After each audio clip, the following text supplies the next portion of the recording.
سب سے پہلے تو میں آپ کو یہ بتانا چاہوں گا کہ ٹائٹن ہے کیا۔ ناظرین کرام، عام میڈیا یا قومی میڈیا میں ہم اسے آبدوز کے نام سے یاد کر رہے ہیں، لیکن یہ سب مرین نہیں تھی بلکہ ایک سبمرسیبل تھی۔ سبمرسیبل اور سب مرین میں ایک بنیادی فرق یہ ہوتا ہے کہ سب مرین سمندر کی بہت زیادہ گہرائیوں تک نہیں جا سکتی، جبکہ سبمرسیبل کے اندر یہ طاقت موجود ہوتی ہے کہ وہ سمندر کی سب سے زیادہ گہری جگہ پر جا سکتی ہے۔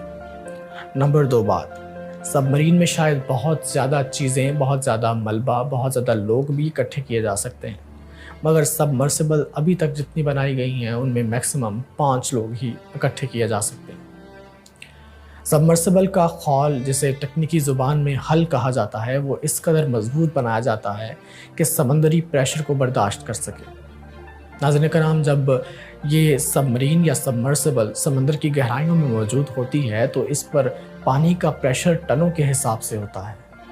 یوں تو پانی ایک بے مایہ سی چیز معلوم ہوتی ہے، جیسے اس کا کوئی وزن نہیں ہوگا، لیکن جب یہ سمندر میں موجود ہوتی ہے تو آپ کے اوپر ٹنوں وزن ہوتا ہے۔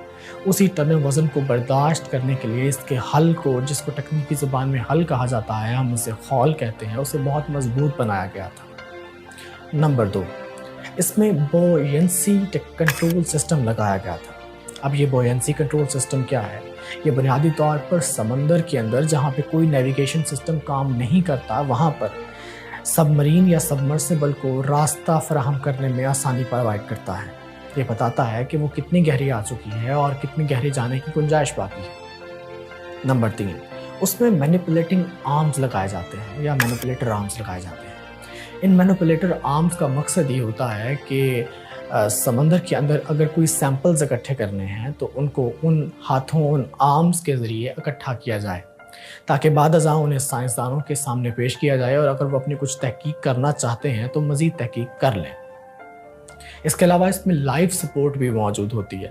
اب لائف سپورٹ کس طرح کی موجود ہوتی ہے؟ اس میں آرٹیفیشل ایئر کریٹ کی جاتی ہے، آکسیجن پروڈیوس کی گئی ہوتی ہے، ٹیمپریچر مینٹیننگ انسٹیٹیوٹس لگائے جاتے ہیں، ٹیمپریچر مینٹیننگ سسٹمز لگائے جاتے ہیں۔ اس کے ساتھ ساتھ وہاں پر کھانے پینے کا یا تھوڑا بہت رہنے کے لیے، گزارے کے لیے سامان بھی مہیا کیا جاتا ہے۔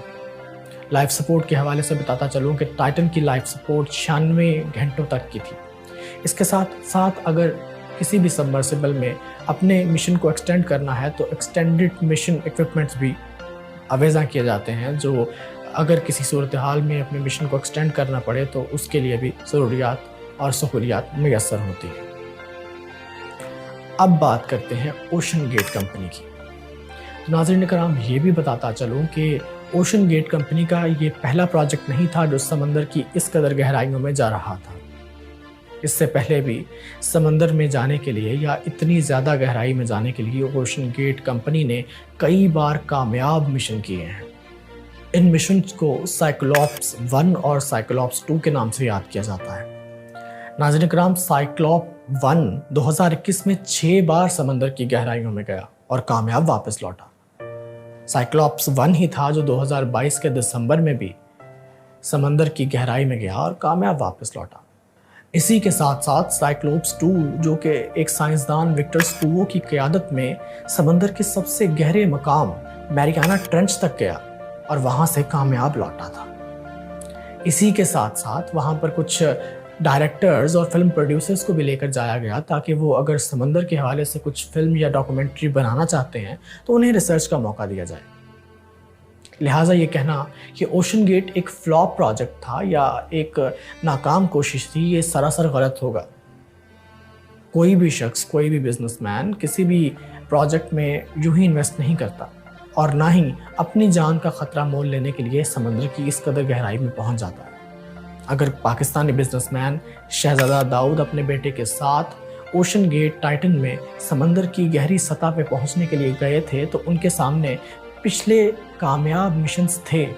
انہی کامیاب مشنز کو دیکھتے ہوئے وہ ایک دفعہ پھر سے اوشن گیٹ ٹائٹن میں جانے کے لیے تیار ہوئے تھے۔ اب یہ ان کی قسمت تھی کہ وہ جاں بر نہیں ہو سکے۔ کچھ باتیں ایسی ہیں جو اوشن گیٹ ٹائٹن کے اس مشن کو شروع سے ہی ناکام بتا رہی ہیں۔ وہ باتیں یہ ہیں کہ ایک جرنلسٹ ہیں ڈیوڈ پال، ان کا یہ کہنا تھا کہ انہوں نے خود دسمبر 2022 میں